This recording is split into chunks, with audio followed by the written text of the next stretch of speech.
السلام علیکم. آپ کا دوست، آپ کا بھائی، آپ کا خیر خواہ ایاز احمد.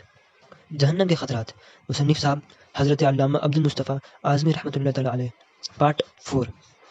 جہنم میں لے جانے والے کام. نمبر 3. مسلمان کا قتل. مسلمان کا خون ناحق کرنا یہ بھی جہنم میں لے جانے والا گناہ کبیرہ ہے. حدیث شریف میں ہے کہ دنیا کا ہلاک ہو جانا اللہ کے نزدیک ایک مسلمان کے قتل ہو جانے سے ہلکا ہے. قرآن مجید میں ہے کہ وَمَن يَقْتُلْ مُؤْمِنًا مُتَعَمِّدًا فَجَزَاؤُهُ جَهَنَّمُ خَالِدًا فِيهَا وَغَضِبَ اللَّهُ عَلَيْهِ وَلَعَنَهُ وَأَعَدَّ لَهُ عَذَابًا عَظِيمًا. ترجمہ کنز ایمان.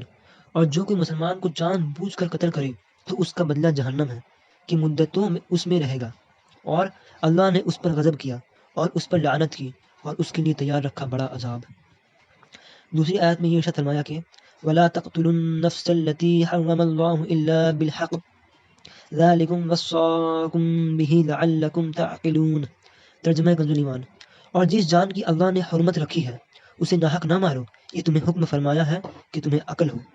ایک دوسری آیت میں یوں ارشاد فرمایا کہ وَلَا تَقْتُلُوا أَنفُسَكُمْ إِنَّ اللَّهَ كَانَ بِكُمْ رَحِيمًا. ترجمہ کنز ایمان. اور اپنی جانیں قتل نہ کرو، بے شک اللہ تم پر مہربان ہے. اور ایک دوسری آیت میں یہ فرمایا کہ وَلَا تَقْتُلُوا أَوْلَادَكُمْ مِنْ إِمْلَاقٍ نَحْنُ نَرْزُقُكُمْ وَإِيَّاهُمْ. ترجمہ کنز ایمان. اور اپنی اولاد قتل نہ کرو مفلسی کی باعث، ہم تمہیں اور انہیں سب کو رزق دیں گے. اور ایک دوسری آیت میں یہ بھی فرمایا کہ وَإِذَا الْمَوْءُودَةُ سُئِلَتْ بِأَيِّ ذَنبٍ قُتِلَتْ. ترجمہ کنز ایمان. اور جب زندہ دبائی ہوئی سے پوچھا جائے کس خطا پر ماری گئی. اب اس مضمون کے بارے میں چند حدیثیں بھی پڑھ لیجئے اور سن لیجئے جو بہت رخت انگیز اور عبرت خیز ہے. حدیث نمبر 1.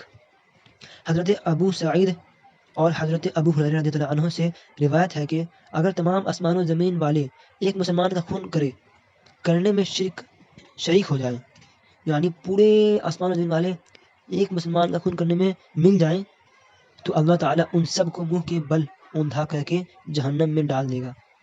حدیث نمبر 2. حضرت ابن عباس رضی اللہ تعالیٰ عنہما سے روایت ہے کہ نبی کریم صلی اللہ علیہ وسلم نے فرمایا کہ قیامت کے دن مقتول کی رگوں سے خون بہتا ہوگا، یعنی جس کا خون ہوا تھا وہ اپنے قاتل کے سر کا اگلا حصہ اپنے ہاتھ میں پکڑے ہوئے ہوگا اور یہ کہتا ہوا خدا عز و جل کے حضور حاضر ہوگا کہ اے میرے پروردگار، اس نے مجھ کو قتل کیا ہے، یہاں تک کہ وہ عرش تک پہنچ کر خدا عز و جل کے دربار میں اپنا مقدمہ پیش کرے گا. اللہ اکبر. نمبر 3. حدیث نمبر 3.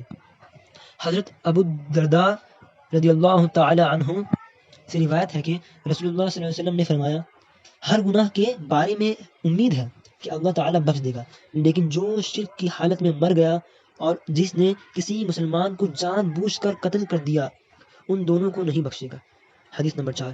حضرت ابو ہریرہ رضی اللہ عنہ سے روایت ہے کہ انہوں نے کہا کہ رسول اللہ صلی اللہ علیہ وسلم نے فرمایا کہ جو شخص ایک مسلمان کے قتل میں مدد کرے گا، اگرچہ وہ ایک لفظ بول کر بھی مدد کرے، تو وہ اس حال میں قیامت کے دن اللہ عز و جل کے سامنے حاضر ہوگا کہ اس کی دونوں آنکھوں کے درمیان یہ لکھا ہوگا کہ یہ اللہ عز و جل کی رحمت سے مایوس ہو جانے والا ہے. اللہ اکبر. مسائل و فوائد. خلاصہ کلام یہ ہے کہ کسی مسلمان کو قتل کرنا بہت ہی سخت گناہ ہے، کبیرہ ہے. پھر اگر مسلمان کا قتل اس کے ایمان کی عداوت سے ہو یا قاتل مسلمان کے قتل کو حلال جانتا ہو تو یہ کفر ہوگا، اور قاتل کافر ہو کر ہمیشہ ہمیشہ کے لیے جہنم میں جلتا رہے گا. اللہ اکبر. اور اگر صرف دنیاوی عداوت کی بنیاد پر مسلمان کو قتل کر دے اور اس قتل کو حلال نہ جانے، جب بھی آخرت میں اس کی یہ سزا ہے کہ وہ مدت دراز تک جہنم میں رہے گا. اللہ اکبر. دنیا میں مقتول کے وارثوں کو اختیار ہے کہ یعنی جسی قتل ہوئی ہے اس کی بچوں کو یہ اختیار ہے، اس کے وارثوں کو یہ اختیار ہے کہ اگر وہ چاہیں تو قاتل کو قتل کر دیں اور اس سے قصاص لے لیں، یعنی قتل کر کے قصاص لے لیں، بدلہ. اور اگر چاہیں تو 100 اونٹ یا اس کی قیمت قاتل سے بطور خون بہا کر لے لے، اور اگر چاہیں تو قاتل کو معاف کر دے. واللہ اعلم. جہنم میں لے جانے والا کام نمبر 4. زناکاری. یہ وہ جرم ہے کہ دنیا کی تمام قوموں کے نزدیک فعل قبیح اور جرم و گناہ ہے، اور اسلام میں یہ کبیرہ گناہ ہے اور دنیا و آخرت میں ہلاکت کا سبب اور جہنم میں لے جانے والا بدترین فعل ہے۔ قرآن مجید میں اللہ تعالیٰ نے فرمایا کہ وَلَا تَقْرَبُوا الزِّنَا إِنَّهُ كَانَ فَاحِشَةً وَسَاءَ سَبِيلًا۔ ترجمہ کنز ایمان، اور بدکاری کے پاس نہ جاؤ، بے شک وہ بے حیائی ہے اور بہت ہی بری راہ۔ اللہ اکبر، زنا کرنا بہت ہی بری اور بڑی بات ہے۔ ارشاد ربانی ہے کہ زنا کے قریب بھی مت جاؤ، یعنی ان باتوں سے بھی بچتے رہو جو تمہیں زنا کاری کی طرف لے جائیں۔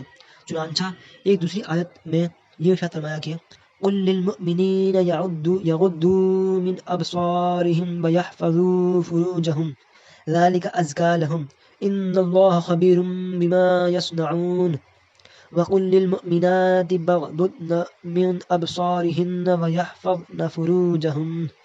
ترجمہ کنز ایمان، اے رسول، مسلمان مردوں کو حکم دو اپنی نگاہیں کچھ نیچی رکھیں اور اپنی شرمگاہوں کی حفاظت کریں، یہ ان کے لیے بہت ستھرا، بے شک اللہ کو ان کے کاموں کی خبر ہے۔ اور مسلمان عورتوں کو حکم دو اپنی نگاہیں کچھ نیچی رکھیں اور اپنی پارسائی کی حفاظت کریں۔ زنا کاری کی مذمت و ممانعت کے بارے میں مندرجہ ذیل چند حدیثیں بھی پڑھ لیجیے اور سن لیجیے۔ حدیث نمبر 1، حضرت ابو ہریرہ رضی اللہ عنہ سے روایت ہے کہ انہوں نے کہا کہ رسول اللہ صلی اللہ علیہ وسلم نے فرمایا کہ زنا کرنے والا جتنی دیر تک زنا کرتا رہتا ہے اس وقت تک وہ مومن نہیں رہتا۔ مطلب یہ ہے کہ زنا کاری کرتے وقت ایمان کا نور اس سے جدا ہو جاتا ہے، پھر اگر وہ اس کے بعد توبہ کر لیتا ہے تو اس کا نور ایمان پھر اس کو مل جاتا ہے، ورنہ نہیں۔ حدیث نمبر 2، حضرت صفوان بن عسال رضی اللہ تعالی عنہ سے روایت ہے کہ حضور صلی اللہ علیہ وسلم نے آیات بینات کا ذکر کرتے ہوئے ارشاد فرمایا کہ شرک نہ کرو، چوری نہ کرو، زنا نہ کرو، اور اس جان کو نہ قتل کرو جس کو اللہ نے حرام فرمایا مگر حق کے ساتھ۔ کسی بے قصور کو بادشاہ کے سامنے قتل کے لیے پیش نہ کرو، جادو مت کرو، سود مت کھاؤ، کسی پاک دامن عورت پر زنا کی تہمت نہ لگاؤ، جہاد کفار کے وقت میدان جنگ چھوڑ کر نہ جاؤ، نہ بھاگنا وہاں سے، اور خاص یہودیوں کے لیے یہ کہ سنیچر کے دن کا احترام کریں۔ حدیث نمبر 3، حضرت عبداللہ بن مسعود رضی اللہ تعالیٰ عنہ سے روایت ہے کہ حضور صلی اللہ علیہ وسلم سے ایک شخص نے رسول اللہ سوال کیا کہ یا رسول اللہ صلی اللہ علیہ وسلم، ایسا کون سا گناہ ہے جو اللہ کے نزدیک زیادہ بڑا ہے؟ تو آپ صلی اللہ علیہ وسلم نے ارشاد فرمایا، تم اللہ کے لیے کوئی شریک ٹھہراؤ حالانکہ اللہ عز و جل ہی نے تم کو پیدا کیا۔ تو اس شخص نے کہا کہ پھر اس کے بعد کون سا گناہ سب سے بڑا ہے؟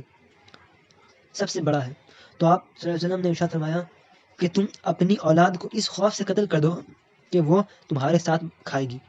اس پر اس شخص نے کہا کہ اس کے بعد کون سا گناہ زیادہ بڑا ہے؟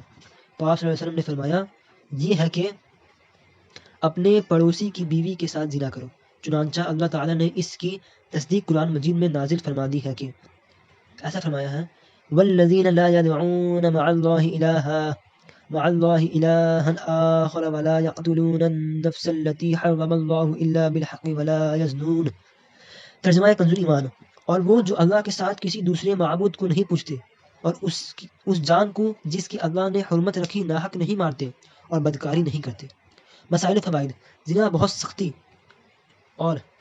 اور بہت حرام اور بہت گناہ کبیرہ ہے، بہت بڑا گناہ ہے، جس کی سزا آخرت میں جہنم کا عذاب، اور دنیا میں زنا کار کے لیے یہ سزا ہے کہ زنا کار مرد اور عورت اگر کنوارا ہے تو بادشاہ اسلام ان کو مجمع عام یعنی عوام کے سامنے 100 دورے یعنی چابک لگوائے، اور اگر وہ شادی شدہ ہوں تو انہیں عام مجمع یعنی عوام کے سامنے سنسار کر دیا جائے، یعنی ان پر پتھر برسا کر ان کو جان سے مار ڈالے گا۔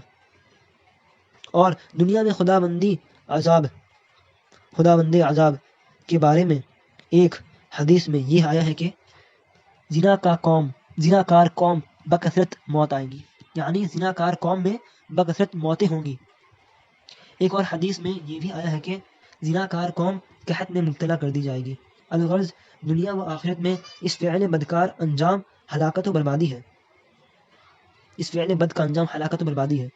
لہٰذا مسلمانوں پر لازم ہے کہ اپنے معاشرہ کو اس ہلاکت خیز بدکاری کی نحوست سے بچائے۔ خداوند کریم عز و جل اپنے حبیب صلی اللہ علیہ وسلم کے طفیل میں ہر مسلمان مرد عورت کو اس بلا عظیم سے محفوظ رکھے، آمین۔ واللہ اعلم. استغفر اللہ ربی من کل ذنب واتوب الیہ. اللہ ہم سب کو نگہبان. ملاقات ہوگی اپنے اگلی ویڈیو میں. تب تک کے لیے خدا حافظ.